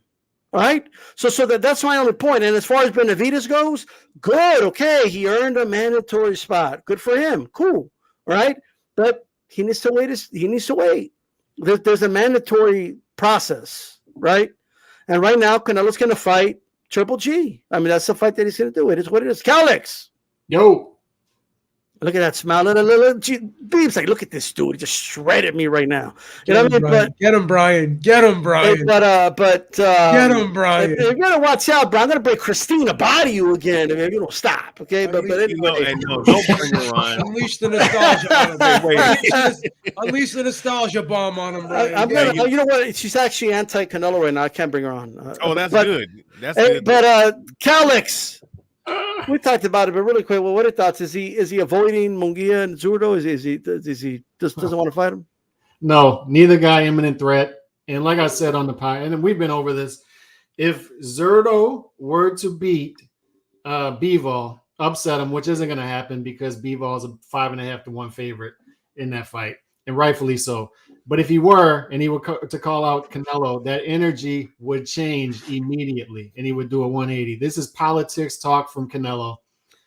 We all know what this is from Canelo. It's Viva la Mexico. He's speaking to his Mexican fans. He's saying, yeah, we're cheering for Zurdo, but I want the Bivol rematch. But I'm cheering for Zurdo, and I don't want any heat with other Mexicans. That's him, politics talk. And look, if people have a problem with this, him saying this on the surface, I get it. I don't want to hear American fighters saying I'm not fighting Americans. I didn't like when Yanibek said I can't fight Golovkin. Kazakhstan versus Kazakhstan. Hell, Beeb knows this. I'm the guy who said Klitschko should have fought Klitschko. That's blasphemous. I'm the guy who said if both Charles are barbaric. That's barbaric. they need That's to fight each blasphemous. other. So Come on, I don't like hearing this either. But we know the track record. We know not to take this seriously because we know when a guy is an imminent threat to Canelo and there's demand for the fight, he's going to fight the fight. He has that track record. And by the way, people are saying, "Oh, I told you so." He hasn't fought a Mexican in 5 years, dude. There's been no Mexicans to fight for 5 years in these weight classes. Where are they? And I keep asking this question, and nobody has an answer. Nobody has an answer because there is no answer. And also, by the way, they want the reason the Canelo detractors are so latching onto this because they want to make this about Benavidez. Look, Benavidez didn't get the Canelo fight because Benavidez dropped a $10 million bag on the weight, on the scale. And Caleb Plant came up and scooped the $10 million bag, and he got the Canelo fight instead of Benavidez. Benavidez has Benavidez to blame for not getting the Canelo fight. All right, Benavidez has Benavidez to blame. And he said it himself in the past. All right, so Canelo is not ducking Benavidez, and Benavidez was born and raised in Arizona, and he resides and trains in suburban Seattle. Okay? He resides and trains in suburban Seattle. That's We're not talking about Benavidez for the millionth time. These dudes running around the YTBC with barely 2 brain cells to rub together are trying to attach this to Benavidez. Benavidez is not a Mexican national. We know the difference between Mexican national and Mexican Americans in the boxing world. Canelo was not addressing Benavidez for the millionth time. Please stop. Get him, Brian. Get him. Really quick. Remy, I appreciate the sports. He said there's an interview with Reynoso by Fino Boxing where Eddie said Benavidez' fight is on the list down the line. Then David lost the belt on the scale. But nobody listened to that fucking interview. They were just looking at the cleavage of Fino the whole time. That's why nobody knows about it. They watch the video, but they don't know what the fuck. That was ages ago, man. There's got to be a statute of limitations on that, for Christ's sake. Wait, is But real quick, I'm gonna let you go, Brian. But now I know what it is. The Seattle Seahawks fan, okay, the Mariners fan from Seattle is over there capping for Benavidez. He trains out of freaking Seattle. That's what all this is about.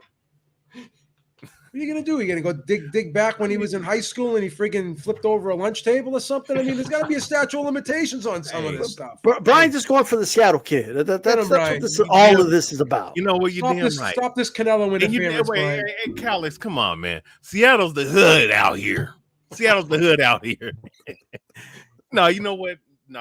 Seattle is actually one of the nicest places to be at. So, I can't really talk like that. But, and the hoods out here, they're nice as fuck. I'll just keep it a buck. But look, at the end of the day, you said Fino Boxing. Is that the chick with the big?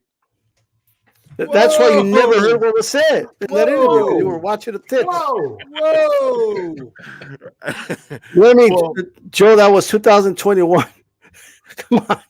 Oh, last year, brother. A long time ago, man. That's a year. But I wasn't the same man a year ago that I am today. But man, look, Benavidez is the only. But to be honest with you, let's just keep it a buck. Let's be serious about it though. Out of forget about 175, between 160 and 168, he's the only other guy that we can really match him up with. Because if he does go in there and beat Triple G, who else is there? Nobody. I mean, Charlo is not beating no fucking Canelo. He's getting knocked the fuck out. Jaime Munguia, whatever. All right, I'm gonna be honest. I was trolling, but he ain't shit for Canelo.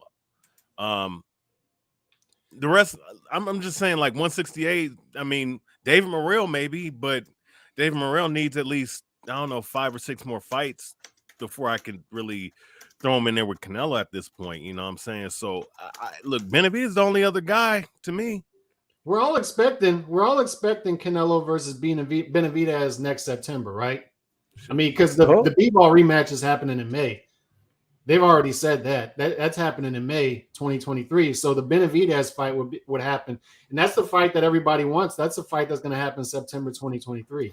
Yeah, but we have dudes out here And Benavidez can win that fight. Like he can win that fight. What if Golovkin, Sure, of course. What if Golovkin beats him, Calix? What happens if Golovkin beats him?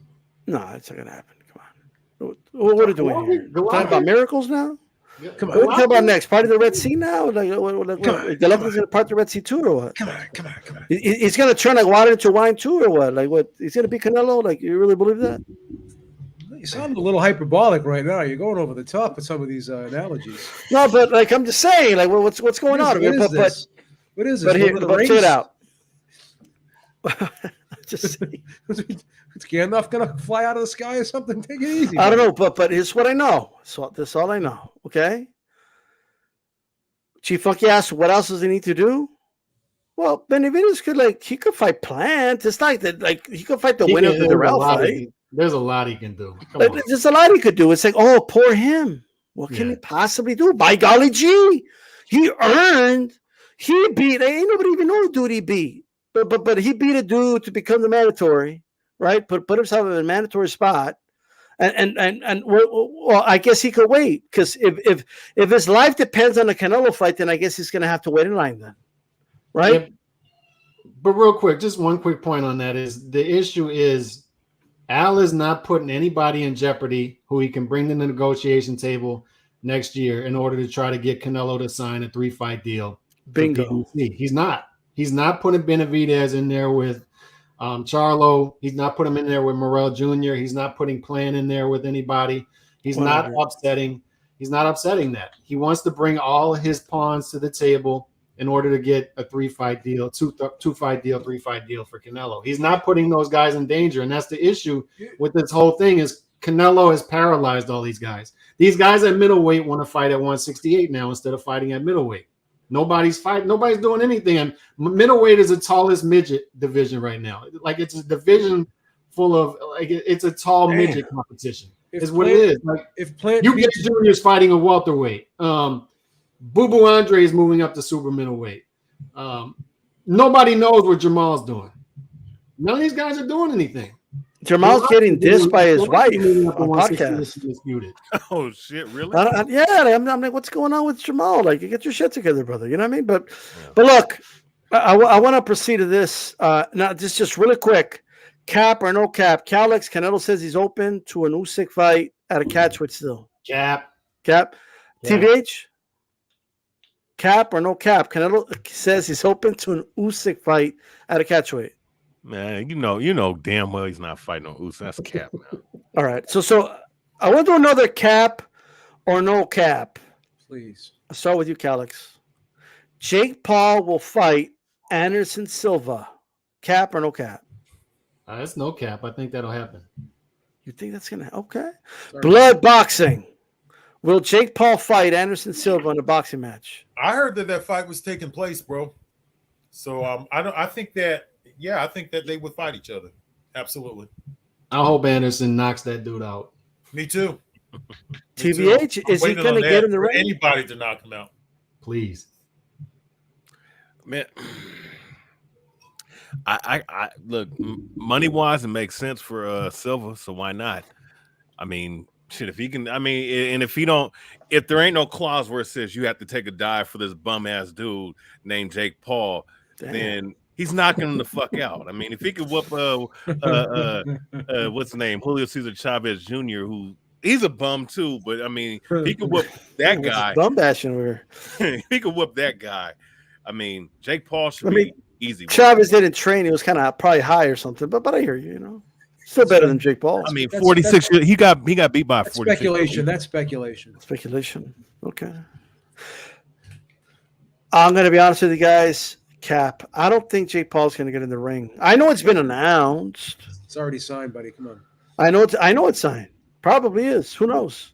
I just don't think Jake Paul will step in a boxing ring with boxing gloves. I'm going to sound like Deontay Wilder right now. I just don't believe that he will step in the ring and step through those ropes, walk up those stairs and step through those ropes and walk around that ring and wait for that bell and look around the crowd and you know, and pray to the ancestors above and down below too, because they matter too. Well, they all matter. You know, let me just tell you right now, he will not get in the ring with him. Jake Paul will not step in the ring with Anderson Silva. Mark my words. He will not do it. Mark my words. Babe, will he do it? Cap or no cap? He's 100% will do it. Okay. All right. He's got nowhere else to go. He's got nowhere else to go. Bruce Goss, is he going to get in the ring with Anderson Silva? Yeah, I think he has to after the Rockman fiasco. And by the way, I heard Rockman signed today to fight an MMA fighter. So. Vitor Belfort. All right. Belfort, exactly. Okay. Damn, Belfort's old ass. We'll Hey, see. Makes sense. Makes sense. If- Makes sense. If it makes dollars, it makes sense, no? It's nostalgia. Yeah, probably. All right, guys. Big fight this weekend. Anthony Ruiz against Luis Ortiz, the Destroyer, which nobody calls. Have you guys noticed? Nobody calls Anthony Ruiz the Destroyer. Like that's his nickname, but nobody says, "Oh, the Destroyer is fighting this weekend." Nobody says that. Michael Like, Buffer calls him the Destroyer. Well, he has to call him that. Like, I mean, it's in the ring, but he'll be fighting King Kong Ortiz. All right, this coming Saturday. Blood boxing. Who do you think wins this fight, brother? Well, this is a solid fight between two fighters that have both been standouts in the heavyweight division for over the past few years. Of course, Ortiz, he's an older fighter. His listed age now is 43, but the truth is that a birth certificate was never obtained. I believe Ortiz to be older than the listed age of 42. Andy Ruiz is only 32, so he has over a decade's advantage in the age department. I have heard that 40 is the new 30, but many media members of 2022 have failed to even mention the age difference between some of these fighters in the heavyweight division, such as that fight that took place with Hergovich and I forgot the big Zhang. Yeah, exactly. Like there was a 10-year difference in that fight. The heavyweight division has several older heavyweights in this environment. And when the difference in age is over a decade, to me, this is important. This leads us to activity. Ortiz has fought 2 times in the infamous 2020s. Ruiz has fought only once in the 2020s. As we all know, if we do the math, we've been in the 2020s for nearly 3 years now. So these guys have a similar activity level. Inactivity favors Andy Ruiz because Andy Ruiz is either 12 years or more younger than Ortiz. I think he's quite a few years younger than Ortiz, even more so than what they have listed. Looking at the science, one advantage Ortiz has is that he's a southpaw heavyweight. Because of the lack of southpaw heavyweights, Ortiz's style had been a problem for many heavyweights of this era. Not to mention, Ortiz has power and has stopped 75% of heavyweights he's faced. He stopped them. Ortiz will also have a height and a reach advantage over Andrew Ruiz. I've always questioned the 6'2" listing Ruiz is credited for in regards to his height. I would give the older Ortiz the edge in footwork. Ortiz, I think he's going to pop out a nice jab. The Ortiz jab can be anything from a probing jab to like pawing jab to a nice hard jab. And once he gets comfortable with his opponents, he tends to walk them down and he tries to get him out of there. But he's not going to have to try too hard to walk down Andy Ruiz. Ruiz is an experienced fighter that picked up the sport at a young age. I covered some of Ruiz's fights, and I did do some research on him. He does have some fast hands. We all know that. I mean, that's one of his biggest attributes is that he has fast hands. He also has decent power. Ortiz may be hesitant to mix it up with the younger Ruiz, who fights well on the inside, because he does. Ruiz fights good on the inside.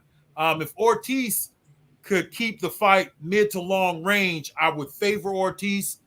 He needs to work off the jab, utilize his superior footwork and movement. I do believe that both fighters will win some of the exchanges, but if Ortiz fights smart and Father Time is not caught up with him, I would favor Ortiz. However, Father Time has caught up with Ortiz. Ortiz is 50 years old now. 49, 50 years old. He's older than I am. I could look at him and tell. I could see it in his forehead. This is 2022. Andy Ruiz wins the decision in this one. Ortiz is too old at this time to beat top fighters. And that's how I have it. Unanimous decision. Andy Ruiz, baby. All right. Okay. Yeah, and that's no, right. it's not pay-per-view. Just to end it. And one last note. It's not Is pay-per-view. this another Tuesday night fights? It's a Tuesday night fight, main event, baby. Okay, there we go. Hey, like blood boxing said, historian, he's 55 years old, going in the ring against Andy Ruiz. He's getting older as we speak. I'm telling you. How do you have this fight? I mean, Ortiz versus Ruiz. I mean, you got one fat ass motherfucker who weighs 280 pounds versus someone who's pushing 53, 52 years old. At least, you know, facially the way he looks, growing gray hair and shit. I mean, you know, look. I mean, it's gonna be a close fight. Yeah, it's gonna be a close fight.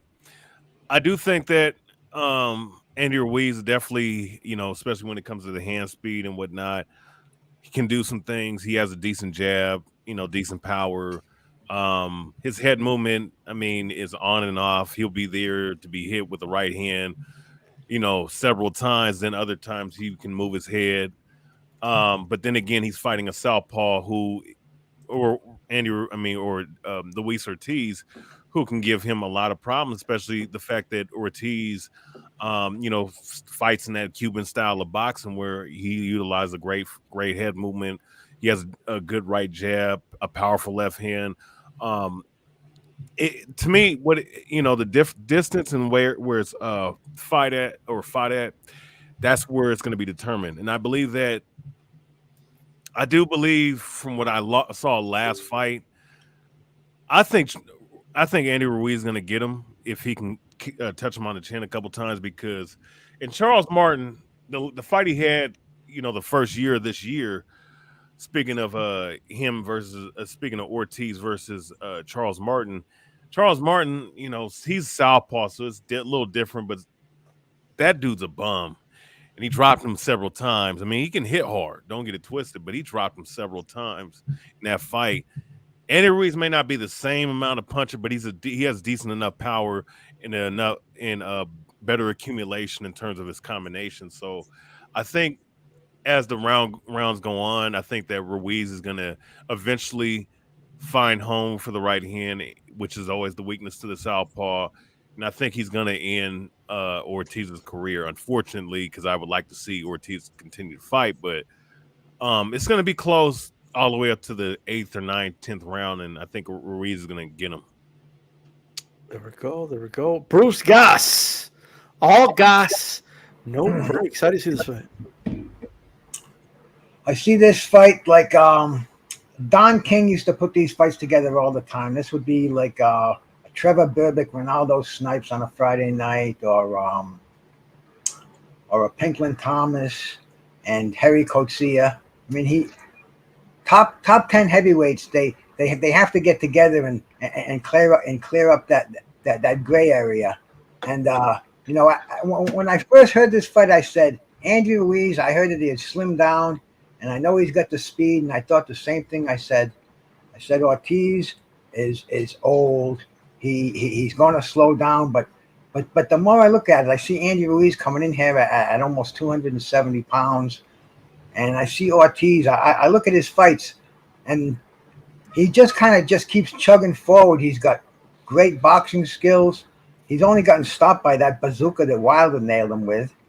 Aside from that, he was pretty much outclassing Wilder. And I don't know, man. I don't think Ruiz. I think he lost that hunger that he should have. Because he had a chance, man. He could have been the cock of the walk. He could have been the main dude. And I think he went back to his old ways. I think he might come in there like he came in for the rematch with Joshua. And like I said, the old man just keeps coming forward, keeps ticking. He may get hit, go down, but he comes up. And I think that's gonna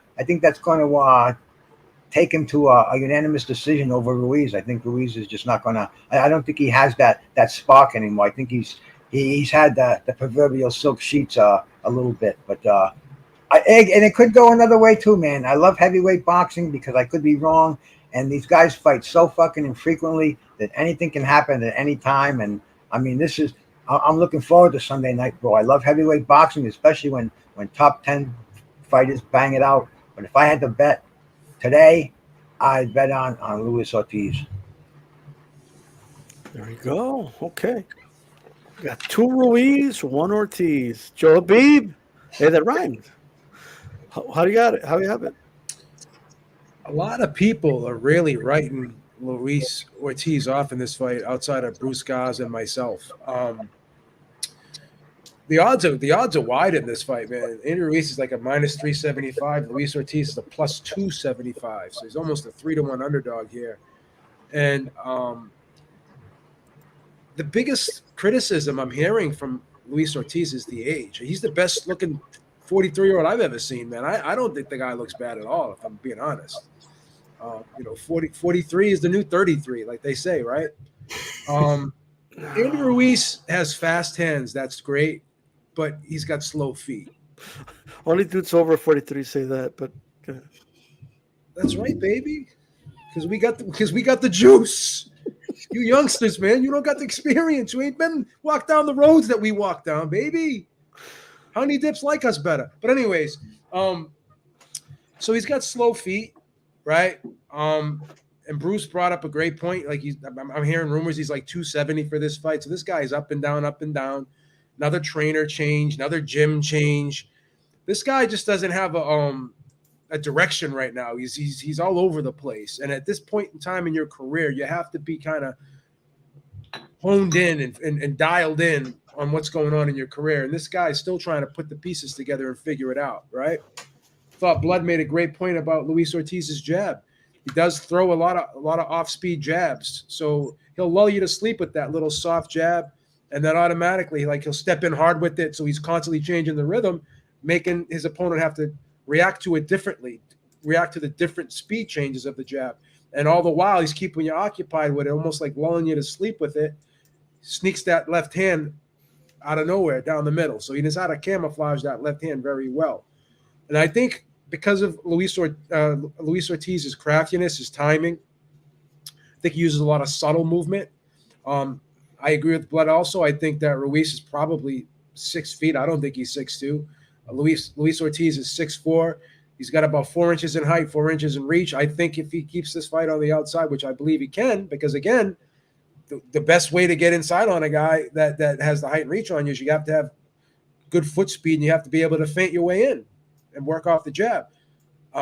Ruiz isn't that guy that throws a lot of feints. He tries to like barrel in hard, steps in hard with the jab, tries to barrel in. Although he does have the fast hands, it takes him a little while to get his feet set where he can throw those combinations. But when you constantly make a move, he's throwing that one punch at a time, like he did against Joshua, when Joshua kept making a move and have to reset his feet.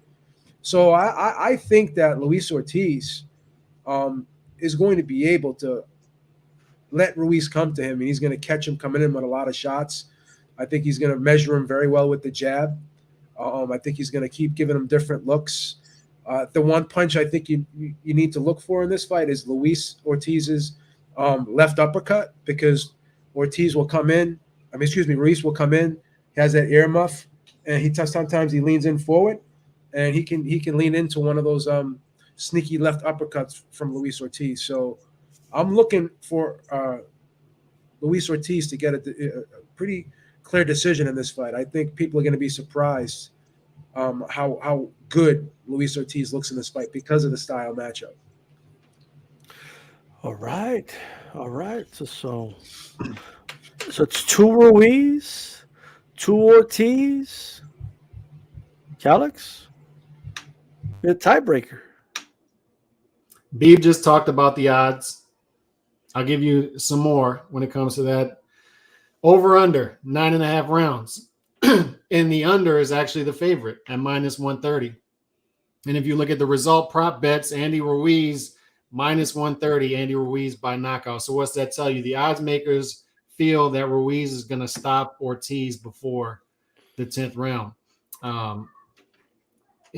I can't get the Charles Martin fight out of my head because I want to pull the upset. I want to pick the upset. The reason I want to pick the upset is I'm not a big believer in Ruiz. He's only fought once since the second Joshua fight. Inactivity.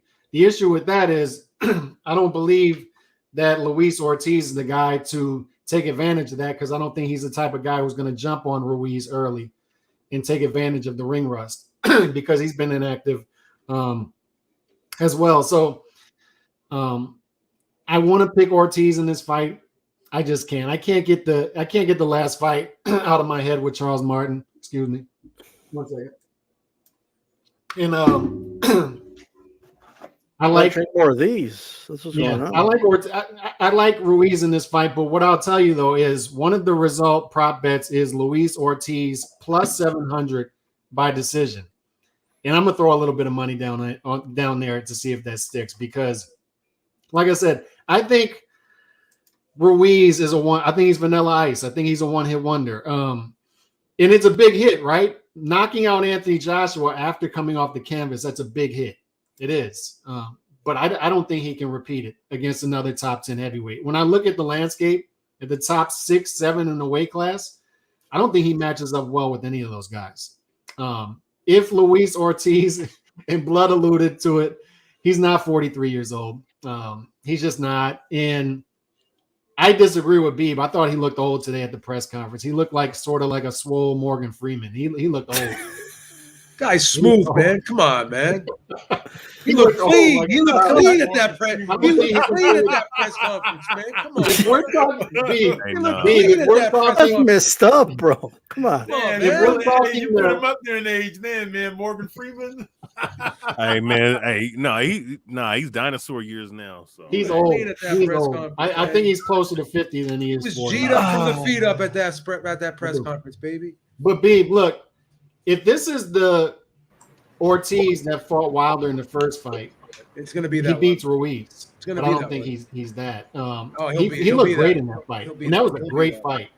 Both Do you guys think- fought great that night. Do you think But I Ruiz? don't think that guy's showing up. Do you think Ruiz looked good in the Areola fight? I don't. But I just can't get that Charles Martin fight out of my head, man. He just. But did Ruiz not. got knocked down by Chris Areola. Do you? and Yeah, I know. and some Do you people think have- Ortiz And, maybe? and Ortiz got knocked down by a jab from Charles Martin too. So man, you know, Yeah. That was a flash knockdown. But The thing that's interesting to me though is we don't like Ruiz is so up and down with the weight and everything else. He's inconsistent. He's tough to pin down. And then Ortiz, what if Ortiz is one of those guys who shows up in the big moment and he fights above his head against Ruiz? That's why that plus 700 by decision, Ortiz, I'm betting putting that. money down on that. I'm betting that. Look.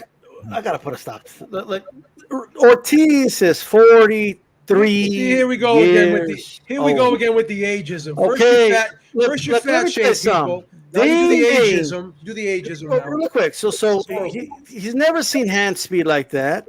And look, and I get the point about it's a valid point that he's been out of the ring, but Ruiz has been boxing since he was a little kid, right? So I think it comes natural to him. I think he'll be okay when it comes to that. Personally, I think he'll be all right with that. But here's what I'll say. Look, he's fighting someone who's 53 years old. Okay, Again, like with this dude is old. Like I'm just saying, This is and he's ageism. never faced anybody with that type of hand speed in his life. Okay, and when he starts hitting those combinations on that 63-year-old, okay, I'm just saying he's never seen anything like that in his life. Okay, and he will knock out this 73-year-old in this fight. Okay, and he will stop him late. Okay, this 83-year-old's gone. Okay, by round 10. Whoa, with the Can I have ageism. one more point to make Goodness real quick? Real quick, one more point. Age 50 years. One more point. no, see, seriously, man, boxers they age differently now, and I'm not talking about evolutionary. I'm talking Heavyweights about are different, I'm- Bruce. Tell no, him, but, tell but him. dude, see they learned about the nutrition. That was the golden key bullet right there. They learned. They don't fight like they used to. They don't have the wear and tear on their body. Believe me, a 40-year-old athlete today, especially a boxer, is a 30-year-old boxer 20 years ago. It's So a 73-year-old boxer's what, like 60? no, they know how to stay in shape year round. They know what not to eat. Heavyweights don't have to make weight either, man. Like, look at Larry Holmes, Ray Mercer. They were beating young guys, man. Look at that. Plus, the thing too is they're not fighting as much. They're not fighting the level. They don't fight as much. They don't got to make. As my guy Nando kill themselves said to make yesterday, weight either. They don't got to the kill themselves to make PBC weight. stands for part-time fighters. Right? I think Ortiz. But here's the thing. The reason I lean towards Ruiz too is I don't think they're going to do anything to upset the collision course between Wilder and Ruiz, which they want to do in spring 2023. That's the fight that PBC wants to make. They're setting up Helenius. Helenius will get knocked out early by Wilder, and they're setting up Ruiz with an older fighter coming off. When Ruiz is coming off a 15-month layoff, they're not going to put him in there with somebody they feel dangerous that will upset Wilder versus Ruiz next year. So you think the matchmakers know what they're doing here, Cal? I think Bruce. Go ahead, Bruce. I think you had something to say. Sorry, Bruce. No, guys. In fact, I was just going to say things happen so rapidly. Wrenches can be thrown in there. I'm thinking of guys like Ken Norton beating Ali and stopping the Ali and Frazier rematch, and people like Joe Frazier coming in there. I mean, dude, the apple cart can be upset, and George Foreman, Michael Moore, baby. And bro, I think Luis Ortiz, I think he's got another one in there. I think his body is well preserved, man, for a 50, 60, 70-year-old. I think he's going to surprise a lot of people. And see, Ruiz, lightning fast hands for a heavyweight, but I think he's ate himself out of that speed, and I think he's aged a little quicker. Y'all got him at 70 now. He might be a Buster Mathis. Yeah, I'm just saying. Hands with a big roll of. He's so old. He's aging in the middle of this podcast. Okay, that's how old that dude is. No, in fairness, like when I look at Ortiz, all bullshit aside, when I look at Ortiz, he looks like a well taken care of 65-year-old. Come on. Hey, I know some 65-year-olds who'll give you a couple of rounds. You give them a bad charge, man. We'll fight you for 30 seconds and give us a 3-minute rest. Walk down to the convenience store to get a gallon of milk. You're on a freaking oxygen machine. You got his high blood pressure medications? You think you got his high blood pressure medications right this time? He's going to need it. Everything's been dosed. I got mine. Everything's been dosed out. Everything's been dosed out properly. He'll be fine, man. He's going to get a therapeutic use exception. You're a 65-year-old trying to get in a boxing ring. You need your blood pressure medication. At least you want to pay full price for parking. Ricardo Doughboy beats Grand Pops Ortiz. White chocolate peppers. 12 rounds. White chocolate. Yo, man, what happened to it? The only thing white about Platt is a skin color. What happened to that? I'm just saying. Right? But let's go ahead and proceed. Devin Haney. Devin Haney was in the news. Long story short, the ring has not put him in a top 10 pound for pound, right? He's not happy about that, and he basically said, I don't even want your bout no more. From my understanding, Beep told me Bill Haney talked to Dougie Fisher. They worked it out. He's going to keep the belt. But in terms of him wanting to be in the top 10 pound for pound, now, for everything I hear, content creator, fuck the ring. The ring ain't shit. Fuck the ring. I don't give a fuck about what the ring says. The ring ain't relevant today.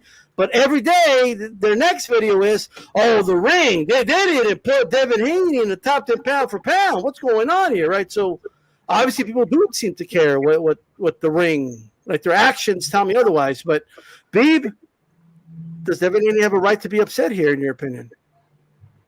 I'm going to preface this with I hate pound for pound. All due respect to everyone who likes pound for pound. There's more people that like pound for pound than don't like it. I'm not a big fan of it. But the ridiculous thing to me is you got Devin Haney as the ring champion at lightweight, and you got Lomachenko ranked number 2 behind George Kambosos. So he's essentially number 3 at lightweight in the ring. All right, and he's off for a while. He had one comeback fight. If you're going to put Lomachenko on that pound-for-pound list and you're not going to put Devin Haney and you have Devin Haney ranked above Lomachenko, like if you're not even ranked at number 1 or the champion in your weight class by the ring, then how could they put you on the pound-for-pound list? I don't know. anyone can justify it any way they want. It's a popularity contest. Everyone has their own criteria. I'm not here to bash anyone's criteria, but you asked for my opinion. I think he has a legitimate complaint because, I listened to an interview with Doug Fisher today. He was on some channel, and they were saying, oh, well, Devin Haney has a lot of unfinished business. He didn't fight Tank. He didn't fight Ryan Garcia. All he has is that George Kambosos win. Well, last I checked, Lomachenko didn't fight Tank. He didn't fight Ryan Garcia either. So I don't know, man. Are you gonna reward Lomachenko for what he done in the past, or is it what have you done for me lately? Once again, it's nostalgia. Sorry, Brian, but that's just the way. That's just the way I look at it right now. I just think there's a lot of holes in the theory here. There's a lot of things that for me just don't add up, if I'm being honest. So yeah, I think Devin Haney. I would have done it differently though. I wouldn't have went on Twitter. I don't like when people do that. Like they get emotional and they put everything on Twitter. It's very easy to call up Dougie Fisher. He's not a hard guy to get in contact with. I personally don't have any problem with Dougie Fisher. I actually like Dougie Fisher. I don't agree with everything he does. I'm not a huge fan of the Ring magazine, but I do like some people over there. But I'm not a big fan of the Ring magazine. I do think some of the things they, publish or whatever. I'm just in disagreement with a lot of things that they do and say over there. But I've talked to Dougie Fisher before. I think he's a solid guy. I respect him for being in the business as long as he has. But yeah, I don't agree. I don't agree with Lomachenko being on that list and Devin Haney not. So I think Devin Haney does have a legitimate complaint. I just don't agree with the way he handled it out in the open like that. Okay, Brian, does Devin Haney have a legitimate complaint with the Ring? Yeah, I do believe that he has a legitimate legitimate issue with the rank and with Ring Magazine and whatnot. I think Ring Magazine has been, a Golden Boy Shield company for a long time anyways, but that's another question for another day or another story for another day. But regardless, I do agree with the sentiment that, these ranking systems is full of shit. Especially when it comes to the pound for pound rankings. Everybody has their own criteria. People think that even though technically pound for pound means, what you call best fighter regardless of weight class, which should include heavyweights like it originally did, but hey, it is what it is. As far as Devin Haney is concerned, he is the undisputed champion, so by default he should be possibly in the pound for pound over someone that is in the pound for pound that's in the same weight class. I don't care. I think if you're trying to have a credible ranking system, then that's what you needed. That's what you need. You need to establish something that makes sense.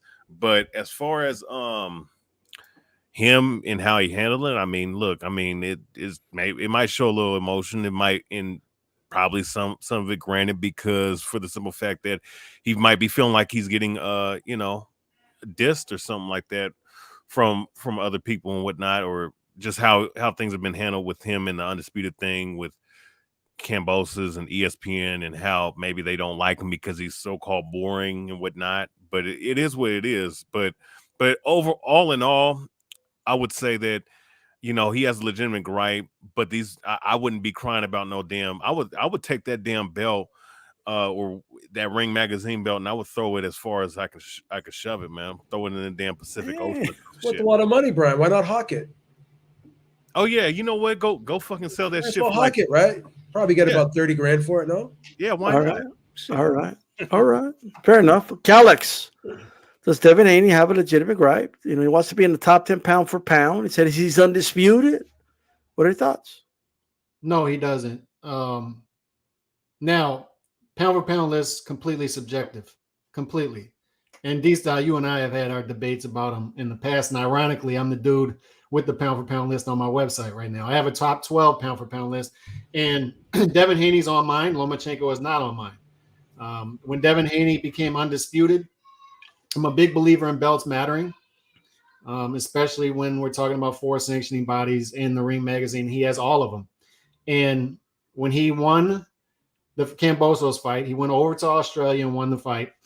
I put him number 10 in my rankings, and I have a top 12 pound for pound list, and he's number 12 right now on mine, and Lomachenko's not on mine. But the Ring Magazine has some good points last week as to why Lomachenko is on theirs and why Hayney is not on theirs, and it comes down to precedent. The first precedent is Beeb was alluding earlier to a guy being ranked higher in the division than a guy, but still being lower in the pound for pound, and there's precedent for that currently, and it's 147. Errol Spence Jr., when you look at all of major publications, he's number 1 in their rankings as far as welterweight, but he's below Terrence Crawford when it comes to pound for pound rankings because of what Terrence Crawford did before he got to 147 by becoming undisputed at 140 and the eye test as well.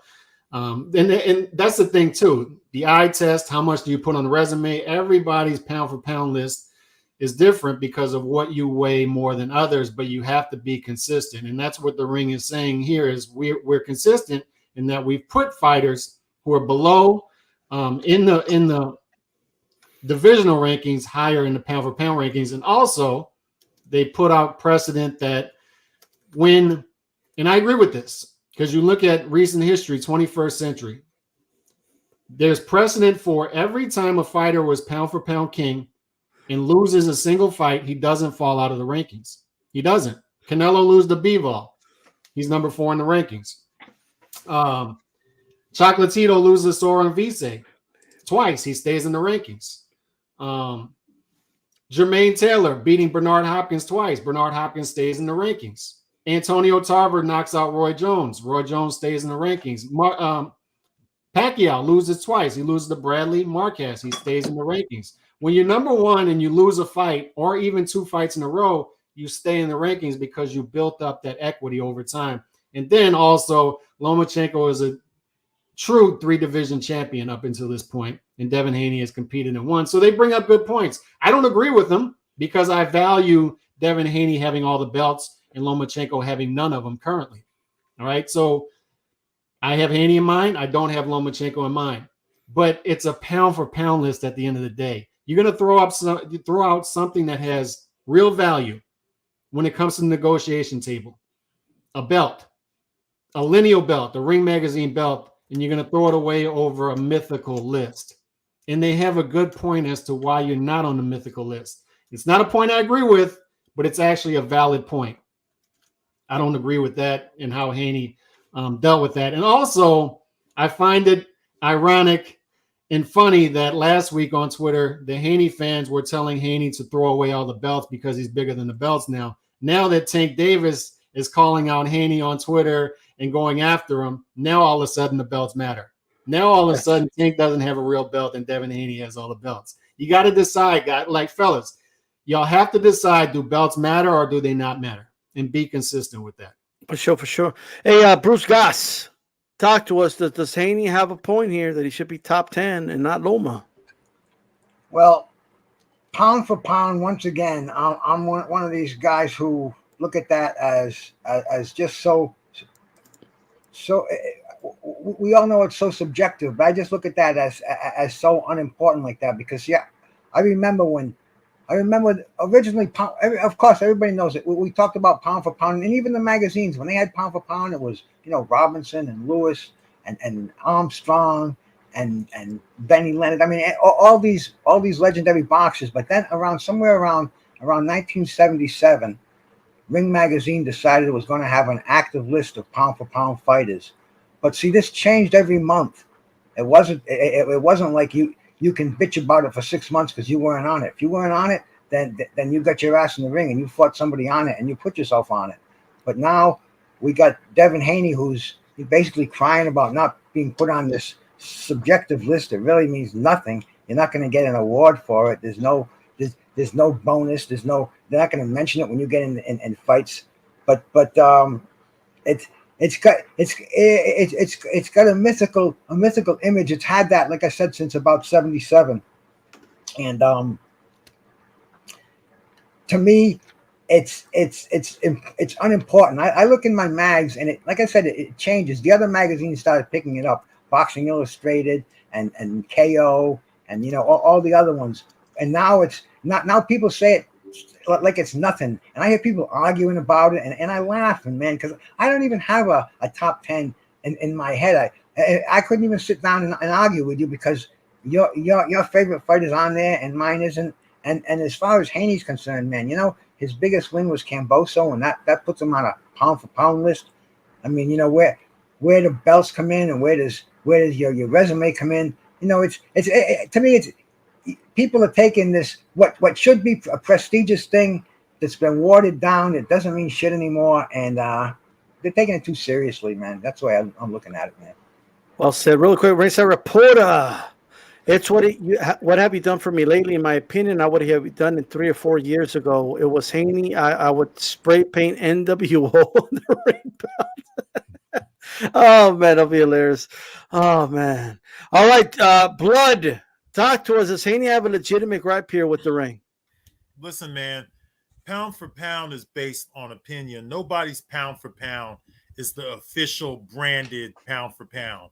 Pound for pound could represent an individual's opinion or even a group of fight fans' combined opinions. Sometimes pound for pound could come from a formula. We've seen all kinds of stuff with this pound for pound thing. I'm an old school guy, so I'm not really that big on pound for pound. Pound for pound was not even discussed much in the 1970s. They added it to the boxing magazines like in the early 1980s or something like that. Pound for pound, people use that, as a manipulation tool. I've seen different fight fans have different meanings for pound for pound. When it all comes down to it, it's just an opinion. The Ring magazine, I like Dougie Fisher. Like Beeb said earlier, there's a lot of good people over at the Ring magazine. And it's not Dougie Fisher's fault that the Ring magazine is not as prestigious as it used to be because boxing is now in a different place. We all know that Oscar De La Hoya took over, bought the Ring magazine, bought KO magazine, closed out KO magazine, kept the Ring magazine running. But it's just not the prestigious belt that it used to be when Oscar De La Hoya and Golden Boy started manipulating the ratings to suit their fighters, which we did see that 10 years ago. We did see it. When he first bought the Ring magazine, he did that. And some of us complained about it back then. I think that a guy like Dougie Fisher, though, he's the right guy to get it straightened out. If there's anyone who's qualified to get it straightened out, it'd have to be somebody like Dougie Fisher. So more power to him. I still buy the Ring magazine whenever I can. But, Devin Haney, man, he's the undisputed champ. So, of course, he's going to have some kind of say. We have to respect that word undisputed. We have to respect it some. Now, the fashion in which he gained that status of undisputed, that in itself could be debated and disputed, right? Some people would say, hey, man, there's still several lightweights out there that Devin Haney has not fought. But when I really looked hard at the lightweight division, Devin Haney had fought more of the guys, like 4 or 5 of the guys that was in the top 10, whereas most of the other guys had not fought nobody else in the top 10. And I think it was only Richard Comey and Lomachenko who had fought each other at that time when I had did that maybe a month ago or something like that, maybe 2 months ago. But he has a legit argument for him. Right. But for me, I don't really care too much because I don't care about the ring belt the way I used to. I don't see it as a prestigious belt or anything like that. And it's not even a belt that we could use as a fair tool anymore because the fighters don't fight each other. They don't fight each other. So, like I said, when you don't have fighters fighting each other, what the hell, man? Who cares about a pound for pound and a ranking? Whether it's pound for pound or whether it's just the sanctioned and body rank, top 10 ranking. None of that stuff is legit right now anyways in 2022. That's my opinion on it. Well said. Look, all I want to add is this. Pound for pound just isn't a reason to stop being friends with somebody because your pound for pound list is different. It's not a reason to start a beef. It's not a reason to threaten each other's lives, like I see on Twitter. Like, it's just shit's crazy. Like, it isn't a reason to like throw away your belt, like because you're not on the list. It's a subjective list, and I want to address this heavyweight thing. I want to address it. You could talk to me about the pound for pound when the Ring brought it up and had Mike Tyson in it. I know about that. But that's not what started pound for pound. Okay? Now, pound for pound, the term pound for pound has been used. Like, there's old newspaper articles like from the early 1900s that use that term. But it became synonymous, and it became a term that was, and everybody knows who it was. It was Ray Robinson. Pound for pound was started in spite of heavyweights, not because of heavyweights. Like, I don't care what, that's just factually correct. That's not debatable. I'm not going to debate with somebody about that. That's just the truth. They looked at Ray Robinson and said that motherfucker's the best fighter in the sport. Yeah, but he can't beat the heavyweight champion. Yeah, but he's the best though. He's the most skilled. He's like, that's how the term pound for pound came about. That's what it's always been about. Now, if you genuinely believe that a heavyweight is the best fighter in the sport, okay, fine. Then that's how you feel. But it was started in spite of heavyweights, not because of heavyweights. And I don't care what anybody says. Now, as far as Devin Haney goes, I wouldn't get bent out of shape over a fake list because I like pound for pound. It's fun, but I've always been a firm believer that there's a pound for pound dude, and that's it. Who's the best fighter in the sport, right? And that's it. And you could have 2 or 3 of them, but I'm not going to get in a debate with somebody over whether a flyweight or a cruiserweight is number 7 on the list. That is ridiculous. Like it's not worth my energy to debate if Inoue is better than Crawford. One dude's at 118 and the other was at 147. You're wasting your breath. They're never going to fight. They're never going to settle in the ring.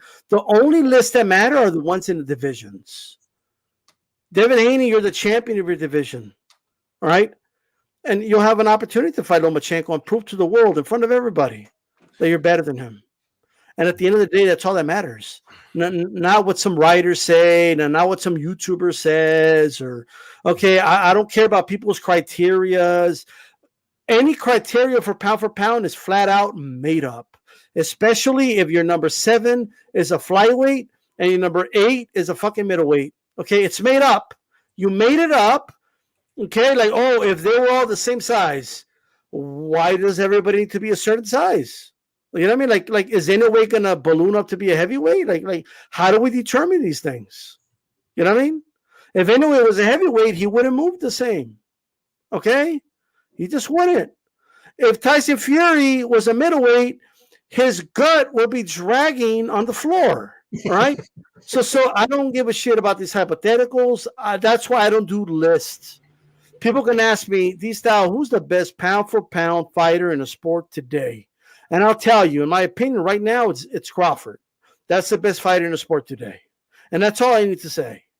I don't need to argue about number 7, number 6, and who's my number 4, and why is he, oh, you piece of shit? What do you mean he's number 4? He should be number 3. And like I'm not going to get into all that, okay? That's me, all right? With that said, yeah, for sure. With that said, Blood Boxing, give us some final words to close us out, brother. Hey, man, this was great, man. I enjoyed coming on here and talking with you guys. I see some familiar faces, man. A lot of you guys go back a long ways. Bruce is the oldest of us on here, but I've known the other 4 guys, the other 4 faces I see on here, I've known for over 10 years, all 4 of them. So I appreciate being on here with Beeb, Calix, D-Style, and the boxing historian, as well as the big brother, Bruce Gass. It's always an honor, guys, and I appreciate it. And hey, man, if you guys want me to come back next week, I'll be here. There we go. Beeb's hosting next week, so there you go. You.